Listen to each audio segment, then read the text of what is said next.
நலாஸ் நாட்டு சர்க்கரை நலமுடன் வாழ நலாஸ் இந்தியாவிலேயே நாட்டு சர்க்கரைக்கு ISI முத்திரை மற்றும் அக்மார்க் அங்கீகாரம் பெற்ற ஒரே நிறுவனம். தொடர்புக்கு 9047045000. காங்கிரஸ் மூத்த தலைவர் சோனியா காந்தி தனது கல்வி தகுதி குறித்து பொய்யான தகவல்களை வழங்கியுள்ளதாக பாஜக மூத்த தலைவர் சுப்பிரமணியன் சுவாமி மீண்டும் குற்றம் சாட்டியுள்ளார்.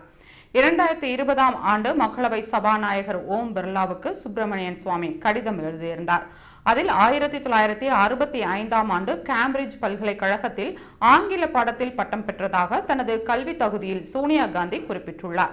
இது உண்மைக்கு புறம்பான தகவலாகும். 20 ஆண்டுகளுக்கு முன்னர் இந்த விவகாரம் குறித்து உச்சநீதிமன்றத்தில் வழக்கு தொடர்ந்தேன். வழக்கை விசாரித்த நீதிபதி பாலகிருஷ்ணன், இனி இதுபோன்ற உண்மைக்கு புறம்பான தகவலை சோனியா காந்தி தெரிவிக்க மாட்டார் என்றும் பெரிய மனதுடன் செயல்பட்டு வழக்கை வாபஸ் பெற வேண்டும் எனவும் வேண்டுகோள் விடுத்தார்.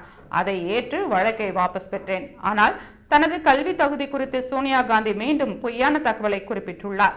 இந்த விவகாரத்தை நாடாளுமன்ற நெறிமுறைகள் குழு உரிய முறையில் விசாரித்து தகுந்த நடவடிக்கை எடுக்க வேண்டும் என்று கடிதத்தில் சுப்பிரமணிய சுவாமி கூறியிருந்தார்.